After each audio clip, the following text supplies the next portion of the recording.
আজকে আমি ভেড়ার খামারে।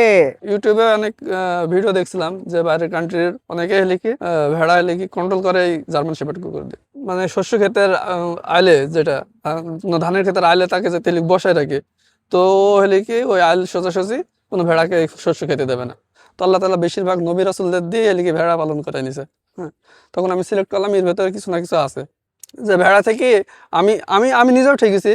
ভেড়া প্রথম প্রথম যখন কিনতে যাই, তো আমার মূল লক্ষ্য হলে কি যে হলে কি যারা নতুন খামারি হবে, নতুন উদ্যোক্তা হবে, তারা যাতে আর ঠকতে না হয়। আমি তাদেরকে ভালো কোয়ালিটির মাল তাদের কাছে সেল করবে, এরকম নিয়ত নিয়ে আমি আজকে আমি এমনই এক ব্যতিক্রম খামারি ভাইয়ের খামারে এসেছি যে খামারি ভাই জার্মান শেপার্ডকে প্রশিক্ষণ দিয়ে এই পুরো ভেড়া নিয়ন্ত্রণ করেন। যখন ভেড়া এদিক ওদিক চলে যায় তখন জার্মান শেপার্ড দ্রুত দৌড়ে গিয়ে সেই ভেড়ার দিক পরিবর্তন করে দেয় এবং পুরো ভেড়ার খামারটি তিনি এই জার্মান শেপার্ড কুকুর দিয়েই নিয়ন্ত্রণ করেন। আপনারা যে সকল প্রবাসী ভাইরা দেশে ফিরে একটি খামার দিতে যাচ্ছেন তারা অবশ্যই কোনো স্থানীয় খামারে থেকে পরামর্শ নেবেন। আপনারা পরামর্শ না নিয়ে খামার তৈরি করতে যাবেন না। আপনি যদি খামার শুরু করে দেন, পরামর্শ বা সঠিক তথ্য না জানা থাকে, তাহলে আপনি লসের শিকার হবেন। শিবলু ভাই, 1 বছর আগে তো আপনার খামারে আমি একবার ভিডিও করে গেছিলাম, কেমন আছেন আপনি? আলহামদুলিল্লাহ, আল্লাহ ভালো রেখেছে। শিবলু ভাই, এই জার্মান শেপার্ড দিয়ে ভেড়া পালনের আইডিয়াটা কোথা থেকে পেলেন? মূলত এর আগে আমার একটা দেশি কুকুর ছিল, সেই কুকুরটা আমাদের বাড়িতেই থাকতো, খাওয়াতাম, তো সে অনেক কমেন্ট মানতো। তো আমাদের বাড়িতে কোনো ছাগল বা মুরগি আসতে দিত না। তো ওখান থেকে আমি চিন্তা করলাম যে একে ট্রেন করালে অনেক ভালো কিছু করা যাবে।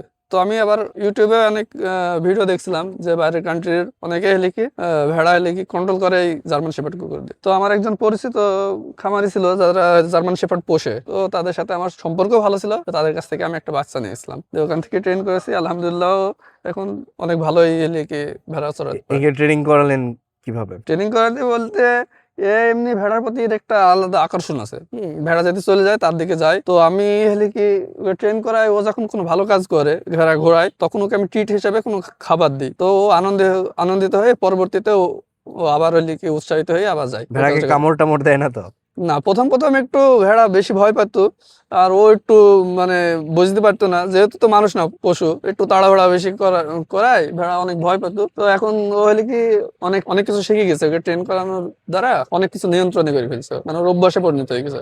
কি কি কমান্ড পারে এখন? ওকে আমি যাতে ডাকতে বলি তো সাউন্ড দেবে, ঘেউ ঘেউ করে ডাকবে, বসতে বললে বসবে, উঠতে বললে উঠবে, শোতে বললে শোবে, যেতে বললে যাবে, আবার ডাকলে আসবে। তারপরে আমি যদি কোনো মানে শস্য ক্ষেতের আইলে যেটা ধানের ক্ষেতের আইলে তাকে যে তেলিক বসায় রাখে, তো ও হলে কি ওই আইল সোজাসুজি কোনো ভেড়াকে শস্য খেতে দেবে না। কেউ খেতে গেলেও আস্তে আস্তে গিয়ে ওখান থেকে সবাইকে ফেরত দিয়ে আবার ব্যাক চলে আসবে। সমস্ত ভেড়া কি গোল করে গুছাতে পারেন? গোল করে গোছাতে পারে, কিন্তু ভেড়া অনেক সময় গোল করে গোছাতে গিয়ে 2 ভাগ হয়ে যায়। তখন ও এক জায়গায় করতে কি মানে ভেড়া একটু দৌড়াদৌড়ি করে, তার জানি আমি গোছাইনি। তবে যখন গোছায় তখন আমি হাতে ধরে রাখি ওকে। এই ট্রেনটা মানে ওর ট্রেনের বয়সটা কম, 4 মাস হচ্ছে, আস্তে আস্তে ওইটাও শিখে যাবে ইনশাল্লাহ। শিবলু ভাই, পড়াশোনার পাশাপাশি এই ভেড়া পালনের অনুপ্রেরণাটা কোথা থেকে পেলেন? আসলে অনুপ্রেরণাটা হলো কি, আমার ইচ্ছা ছিল যে আমি ব্যবসা করব, আর ব্যবসার মধ্যে আল্লাহ তাআলা বরকত বেশি রেখেছে। তো আল্লাহ তাআলা তো রিজিকের মালিক, আর আমাদের রিজিক অনুসন্ধান করতে বলেছে, আর বরকত আল্লাহ তাআলা যেহেতু বলেছে ব্যবসার ভেতরে বেশি, তাই আমি ব্যবসাটা বেছে নিয়েছি। এখন ব্যবসা বেছে নেওয়ার ভেতরে কোন ব্যবসাটা সবচেয়ে আল্লাহ তাআলার কাছে পছন্দনীয় হবে সেটা চিন্তা করলাম। তো আল্লাহ তাআলা বেশিরভাগ নবী রাসূলদের দিয়ে এলিকে ভেড়া পালন করে নিয়েছে। তখন আমি সিলেক্ট করলাম এর ভেতরে কিছু না কিছু আছে। তো আমি দেখলাম যে ভেড়া পালনের মধ্যে আল্লাহ তাআলা অনেক বরকত রেখেছে। কেননা আমার এই ভেড়া যখন আমি কিনি, প্রথমেই আমি এই ভেড়াগুলো কেনার জন্য যে ইনভেস্ট করছি, মূলধন আমি কাজে লাগিয়েছি, সেই ইনভেস্টটা থেকে আমার লিখে আস্তে আস্তে লাভ আসছে, প্রফিট আসছে। আমাকে নতুন করে আর ইনভেস্ট করা লাগে না। কিন্তু অন্যান্য ব্যবসার ক্ষেত্রে দেখা যাচ্ছে যে কেউ যেতে লিখে কোনো শোরুম দেয় বা কোনো দোকান দেয়, পোশাক আশাকের দোকান দেয়, তো তাকে অনেক ইনভেস্ট করা লাগে, সিকিউরিটি দেওয়া লাগে, পাশাপাশি প্রতি বছর মডেল চেঞ্জ হয়। মডেল চেঞ্জ হওয়ার কারণে সেইগুলা লাট পড়ে যায়, আবার তাকে নতুন মডেলের মাল তুলতে হয়, আবার অনেক ধার পড়ে যায়। মানুষের সাথে হলে কি অনেক তর্ক বিতর্ক হয় যে মালের কোয়ালিটি ভালো না, এটা খারাপ, এরকম অনেক সমস্যার সম্মুখীন হয়। কিন্তু এই দিক থেকে আমি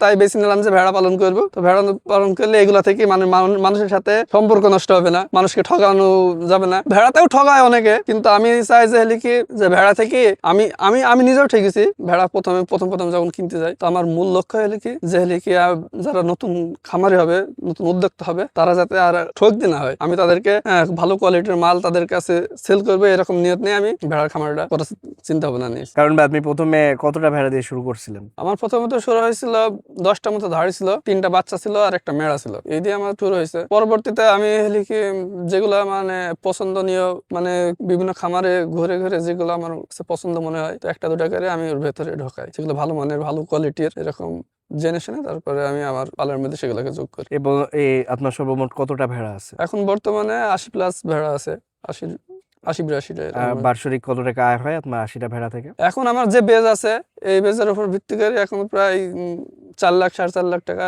বছরে আসবে। এটা মূলত আসবে ধাড়ির উপর নির্ভর করবে, আপনার যত ধাড়ি থাকবে তো ধাড়ি থেকে প্রত্যেকটা ধাড়ি থেকে একটা ভালো মানের ধাড়ি থেকে মাসে 1,000 করে আসবে। যেহেতু আর 40টা ধাড়ি থাকে তো মাসে তার 40,000 আসবে। আপনার কতটা ধাড়ি আছে? আমার ধাড়ি প্রায় 45টা মতো ধাড়ি আছে। মাসিক আপনি 45,000 টাকা পান। হুম। আপনার ভবিষ্যৎ পরিকল্পনা কি এই ভেড়ার খামার নিয়ে? আমার ভবিষ্যৎ পরিকল্পনা হলো আমার আমার ভেড়ার মধ্যে কিছু কিছু ভেড়া আছে অনেক কোয়ালিটি সম্পূর্ণ, যেগুলো হাই লেজের, হ্যাঁ, আর ওইগুলা হলে কি বাচ্চা দেয় খুব উন্নত, আবার 2টা করে বাচ্চা দেয়। আমি ওই রকম জাত নির্বাচন করার অনেক, মানে ওই রকম জাত যখন নির্বাচন হবে তখন আমি যারা নতুন খামারে আছে, হ্যাঁ, তাদেরকে আমি এইগুলা হলে কি তাদেরকে দেবো, কেননা নতুন খামারে যারা আছে তারা বেশিরভাগ এই জাত নির্বাচন করতে পারে না, যেখানে সেখানে ভেড়া কিনতে গিয়ে দেখা যাচ্ছে অসুস্থ ভেড়া, দুর্বল ভেড়া বা বয়স হয়ে গেছে এমন ভেড়া তাদেরকে দেয়, ওরা নতুন তো চেনে না। আমি তো যারা নতুন খামারে আছে তারা যাতে না ঠকে যায়, হ্যাঁ, তার জন্য আমি আর পরিকল্পনা আছে আমি বড় সড়ো একটা বাণিজ্যিক ভাবে লিখি ভালো ভালো ভেড়া দিয়ে, মানে আমি একটা জাত নির্বাচন করবো, সেই জাতটা লিখে আমি যারা উদ্যোক্তা আছে তাদের কাছে পৌঁছাই দেবো।